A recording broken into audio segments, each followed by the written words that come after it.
Conocer a su madre y su abuela, luego sacarla. Y si me deja, en mi cama, yeah. En tu casa, yeah. En la escalera, yeah. ¿Qué tal, chicos? ¿Cómo están? Tengan ustedes muy buenos días, tardes o noches. Les soy el profesor Cristian Portillo Guamán, más conocido como Dino en el mundo de las academias preuniversitarias. Y hoy en el curso de geografía veremos la balotita de mar peruano. El mar peruano también es llamado el mar de Grau, en honor a este héroe que luchó en la guerra del Pacífico, ¿no? Entonces, ¿qué es el mar peruano, chicos? Vean. El mar peruano es esa porción del océano Pacífico, ¿ya? Que baña las costas, que baña el litoral del territorio peruano. Entonces, el mar peruano no es todo el océano Pacífico, no. El mar peruano se refiere a esa porción del océano Pacífico que pertenece al Perú, pues, y que está bañando las costas peruanas. Eso es el mar peruano, ¿ya? Está bañando el litoral peruano. Podemos decir que el mar peruano abarca, pues, desde la latitud de la línea Concordia en el sur, en la frontera con Chile, hasta Boca Capones en el norte. Y si vemos mar adentro, desde el litoral hasta la distancia de las 200 millas, mar adentro. O sea, desde el litoral a 370 kilómetros, mar adentro. A 370.4 kilómetros, mar adentro. Eso sería la distancia. Por el norte, Boca Capones, sur, línea de la Concordia. Mar adentro, 370.4 kilómetros o las 200 millas, las famosas 200 millas. La extensión en total, ¿no? La extensión superficial, podemos decir, de este mar es de 1.140.646 kilómetros cuadrados. Pero en el fallo de La Haya, el Perú logró ganar un poco más de la porción, o se le reconoció soberanamente un poco más de la porción del mar peruano, que sería unos 50.284 kilómetros por el fallo de La Haya. En suma, el mar peruano actualmente estaríamos hablando de 1.190.930 kilómetros cuadrados. ¿Ya? Eso sería la superficie total hoy del mar peruano. ¿Ya? Ahora, chicos, ¿qué cositas veremos acerca de este temita del mar peruano? No te olvides, por favor, la extensión total y la extensión que hemos ganado por el fallo de La Haya. Bueno, chicos, ¿qué es lo que veremos acerca del mar peruano? 1. Veremos la soberanía marítima. 2. Las características del mar peruano. 3. Las corrientes marinas. 4. Las aguas subterráneas. 5. El relieve submarino. Y 6. La contaminación hídrica. Esos 6 puntitos veremos acerca del mar peruano. Así que comencemos rápidamente. Soberanía marítima. Soberanía, pues, tú ya sabes, se refiere a la capacidad de que tú hagas en tu nación lo que tú desees, tengas el poder de decidir si hay un rey, si hay un presidente, etc. Eso es soberanía, bien de un aspecto de cívica, ¿no? El poder. Pero en este caso nos referimos a la soberanía marítima, que está muy relacionado también con el aspecto político. Nos habla de la tesis de las 200 millas, defendida mediante Decreto Supremo número 781 de 1947, durante el gobierno del presidente José Luis Bustamante Rivero, el cual decía, ¿no? La plataforma o zócalo continental es una unidad morfológica y geológica conectada con el territorio peruano, sobre la cual el Perú ejerce soberanía y jurisdicción nacional y para proteger sus recursos naturales. Lo que decía en otras palabras José Luis Bustamante y Rivero es que del litoral a las 200 millas o del litoral, ¿no?, a 370.4 kilómetros mar adentro, era una jurisdicción peruana por distintos aspectos. ¿Qué fundamentos se ha tenido aquí? Los fundamentos son GBEG, vas a decir. Un fundamento jurídico, los derechos internacionales marítimos, ¿no?, que había en el común de actividades en todos los países respecto a sus derechos sobre el mar. Entonces, un fundamento jurídico. Un fundamento estratégico, la seguridad territorial que garantizaba el mar. Un fundamento biológico, la biomasa propia del mar peruano. Un fundamento económico, que el mar peruano sustentaba o servía como sustento nacional a muchas familias. Fundamento geológico, la continuidad del zócalo con la parte del continente que nos corresponde. Entonces hay una continuidad, ese es el fundamento geológico. Como hay continuidad entre el continente y el zócalo marítimo, nos corresponde, ¿no?, el mar peruano hasta las 200 millas por el sustento. Y fundamento geográfico, la influencia que tiene el mar en las costas, en el litoral peruano. Son los fundamentos y es la soberanía marítima, que con estos fundamentos se puede sustentar la tesis de las 200 millas en el gobierno de Bustamante y Rivero. No te olvides. Si te pueden preguntar qué presidente sustentó la tesis de las 200 millas, te pueden preguntar. ¿Qué fundamentos? Te pueden preguntar. 2. Características del mar peruano. Aquí podemos encontrar en características las regiones del mar peruano. La región norte y la región sur. La región norte, que en este caso es influenciada bastante por la corriente del Niño, y la región sur, influenciada por la corriente fría o la corriente peruana, o también llamada la corriente de Humboldt. La región norte, ¿no?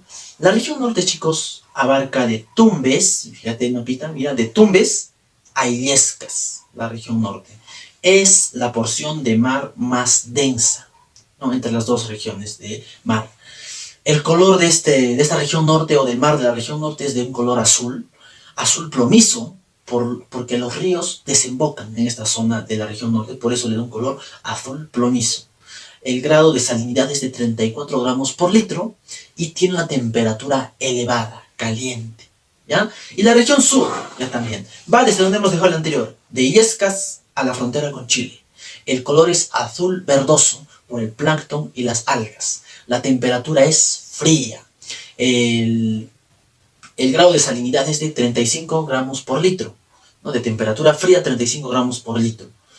En este caso es influenciada por la corriente peruana y el afloramiento. En otras palabras, ¿por qué es fría el mar del sur o el de la región sur? Por la corriente peruana y el fenómeno de afloramiento. Te pueden preguntar, si no viene corriente peruana, vendrá el otro nombre, corriente de Humboldt, ¿ya? O corriente fría. Por eso el mar del sur es frío. Pero ¿cuál es la ventaja de que este mar del sur sea frío? Que hay más riqueza en cuanto a peces, en cuanto a vida ictiológica. ¿Qué es vida ictiológica? ¿Qué es ictiológico? Se refiere a la vida submarina, a la vida acuática, ¿ya? Entonces, ¿y qué es afloramiento, profesor? Afloramiento es el ascenso, la subida de las aguas frías a la superficie marítima, lo cual hace que esa zona, como es fría, permita la facilidad de vida de distintas especies acuáticas, ¿ya? De distintas especies pesqueras. Ojo con eso, ¿ya? Tengamos en cuenta. Entonces, región norte caliente, región sur frío. Región norte de Tumbes a Illescas, región sur de Illescas a Chile. Estas son las principales diferencias entre estas dos regiones. Afloramiento. Agua fría sube a la superficie marítima y permite la riqueza ictiológica o de peces, ¿ya? Tengamos en cuenta en características. Besito. Continuando con el tema, chicos, el punto 3, las corrientes marinas. Las corrientes marinas se refieren, como el nombre dice, ¿no?, a esas corrientes que circulan dentro de los océanos y los mares como si fueran ríos, o sea, dentro del mar, como si fuera un río está circulando, ¿no? Esa corriente que circula en el mar como si fuera un río, eso se llama corriente marina. Fluye en el mar como si fuera un río, corriente marina. Impulsados, ¿no? ¿Qué hace que circulen en el mar? El movimiento de rotación de la Tierra y los vientos alisios. Esos dos elementos hacen que las corrientes marinas circulen como si fueran ríos en el mar. Las corrientes marinas del Perú. Tenemos pues aquí la mnemotecnia PENOG, la corriente peruana, también llamada corriente fría o corriente de Humboldt, la corriente ecuatorial, la corriente del Niño, la corriente oceánica y la contracorriente ecuatorial, o la contraecuatorial también se llama, ¿no? Esas son las corrientes marinas del Perú. Pero las más importantes serían pues la corriente fría o peruana y la corriente del Niño. Veamos por favor, chicos, en este cuadrito la diferencia entre esas dos corrientes y los impactos y efectos que tiene. La corriente peruana fría, también llamada la corriente de Humboldt, ¿no?, la temperatura es de 18 grados centígrados, lo cual por eso se le califica como mar frío, ¿ya? El origen de la corriente peruana es el movimiento de rotación terrestre. Tú ya sabes el movimiento de rotación terrestre, de oeste a este. Ese movimiento hace pues que la corriente peruana, en este caso, exista. El movimiento de rotación y los vientos anticiclónicos. Los vientos anticiclónicos también generan a la corriente peruana. Esto ocurre frente a Sudamérica. ¿Vas viendo? La dirección, o cómo se mueve esta corriente fría. Del sureste, de la parte de Sudamérica, de la zona occidental de Sudamérica, de los mares sudamericanos, del sureste hacia el noroeste, la corriente fría. Del sureste hacia el noroeste, ¿ya? El color de esta corriente fría o corriente peruana es pues de un color verdoso por el plancton y las algas de la zona. Los efectos. ¿Qué efectos genera la corriente fría peruana? Un clima seco en la costa sur principalmente. Lo bueno de este mar frío, riqueza ictiológica por el fenómeno de afloramiento que hemos visto hace ratito. Por ese fenómeno hay riqueza ictiológica y por la frialdad de las aguas en la corriente peruana, ¿no? Por lo frío del mar hay riqueza ictiológica. Esos serían los efectos. Ahora veamos la corriente del Niño. La temperatura en la corriente del Niño, podemos ver, chicos, es cálida, de 21 grados en promedio. Por eso se le dice mar cálido, mar caliente, tropical, incluso le llaman otros. Origen de esta corriente del Niño. La corriente del Niño, su origen es la contracorriente ecuatorial, chicos, que va por el Océano Pacífico. Viene del oeste del Océano Pacífico hacia el este. Esta corriente contraecuatorial y choca en América del Sur, exactamente en la zona de Guayaquil. El choque en la zona de Guayaquil genera pues la corriente del Niño. Ojo, contracorriente ecuatorial que choca en Guayaquil, ¿no? Por donde está Ecuador, más o menos, por eso se llama corriente contraecuatorial. Choca contra el Ecuador, por eso se llama corriente contraecuatorial. Al chocar contra el Ecuador, ¿no? Contra la zona del Ecuador, esta corriente choca en la zona específicamente de Guayaquil. Entonces esta corriente caliente se va al sur, y ahí está el origen de nuestra corriente del Niño. La corriente contraecuatorial que choca con el Ecuador, con Guayaquil, y va hacia el sur. Ahí está el Perú. Esa es la corriente del Niño caliente, cálida. Dirección: Ecuador, de noroeste hacia el sureste, ¿ya? No te olvides. El color ya lo vimos hace ratito, es pues en este caso azul plomizo, por la desembocadura de muchos ríos en dicha zona. Efectos. Los efectos de la corriente del Niño son pues el clima semitropical en la costa norte. Ese clima que tiene la costa norte semitropical es por la corriente del Niño. Y los efectos en general de la corriente del Niño son efectos locales. Solo hay unos pequeños impactos en esa zona, ¿ya? Ojo, pero aquí, ojo, pestaña y ceja. La corriente del Niño es lo normal, ¿ya? Es normal que esta corriente del Niño sea cálida, de 21 grados.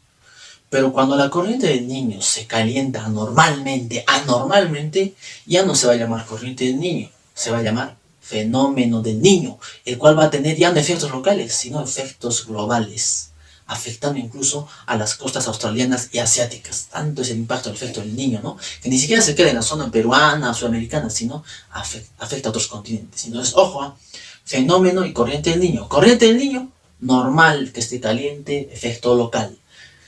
Fenómeno del Niño, ya es algo anormal, un calentamiento anormal, y es de efecto global. ¿Por qué ocurre eso? Por el debilitamiento de los vientos alisios y por el calentamiento anormal del mar de esa zona, que generará lo siguiente, si tú quieres la mnemotecnia: laces, ¿no? Lluvias en la costa norte. Lo que no debería haber lluvias en la costa norte, habrá lluvias en la costa norte que generarán inundaciones. Eso es el efecto catastrófico del fenómeno del Niño. Aumento de la temperatura en el mar, en esa zona marítima en la costa norte. Sequías, ¿no? En la sierra, porque es tanto el impacto, porque el fenómeno del Niño absorbe las nubes de la costa y de la sierra, que a la sierra lo deja con sequías y en la costa empieza a llover, las lluvias que te dije, ¿no? Las enfermedades y mortandad de peces. Estos cambios climáticos anormales y abruptos generan enfermedades en la costa norte, ya sea en los animales o ya sea en las personas, y la mortandad de los peces. Como el mar se calienta sobremanera, entonces muchos peces mueren, sofocados en el mar, podemos decir. La mortandad de los peces también es otro peligro del fenómeno del Niño. Y la sedimentos en el zócalo norte. ¿Qué quiere decir sedimentos en el zócalo norte? Ya sabes que son sedimentos. Sedimentos se refiere a los desechos que se bota o que bota la erosión. Entonces, el mar que está caliente empezará a botar, ¿no? Tierra, restos de arena en exceso en la zona norte del Perú. Entonces, eso significa sedimentos en el zócalo norte. Toda la arena que se botará en las orillas, en el zócalo de la costa norte. Esos son los impactos del fenómeno del Niño. No te olvides. Corriente del Niño normal, fenómeno del Niño anormal, ¿ya? Siguiente punto, punto 4. Aguas subterráneas, también llamado acuífero freático, ¿ya? ¿En qué consisten las aguas subterráneas? Son aguas que están debajo de la superficie terrestre, ¿ya? Las cuales proceden pues de las lluvias, de los glaciares, de los ríos, ¿no? Las aguas de las lluvias, de los glaciares, de los ríos que entran en la tierra, empiezan a bajar por la tierra, se infiltran por la tierra, bajan, y pasan por la tierra a través de rocas permeables. ¿Qué significa una roca permeable? Que cuando esa agüita de la lluvia se ha metido por el suelo y empieza a bajar por el subsuelo, hay una roca permeable, que quiere decir que el agua normal pasa por esa roca y no pasa nada. Eso es una roca permeable, aquella roca que permite el paso de líquidos sin ningún problema. Entonces, las aguas de las lluvias que están en el suelo pasan al subsuelo por las rocas normal pasan, tranquilito, no pasan, normalito pasan, ¿ya? Es la roca permeable. Y cuando pasan por esas rocas, se acumulan en pozos, en zonas, en pozos subterráneos, ¿no?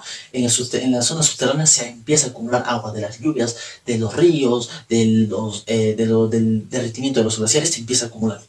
Entonces, eso es el agua subterránea, también llamado acuífero o freático. Agua de las lluvias, ríos y de los glaciares que se derriten, que pasan al suelo y al subsuelo a través de rocas permeables y siguen pasando y se acumulan en pozas subterráneas. Ojo, es importante esta agua subterránea porque es la reserva de agua dulce para el futuro. Como dato, el 21% del agua dulce que existe en el mundo es subterránea. Es importante esta agua subterránea porque es dulce y muchas poblaciones en el Perú y en el mundo utilizan estas aguas subterráneas o también llamadas acuíferas o freáticas para proveerse de agua potable en muchas zonas, porque en otras zonas no existe tal vez un río cercano. Entonces utilizan estas aguas subterráneas para el consumo humano, una vez que han sido lógicamente procesadas y han sido potabilizadas, ¿no? Pero ahí la importancia del agua subterránea, aguas que pasan por rocas permeables. ¿Qué es roca permeable? Esa roca que permite que pase el líquido a otras pozas subterráneas. No te olvides, ojo con eso.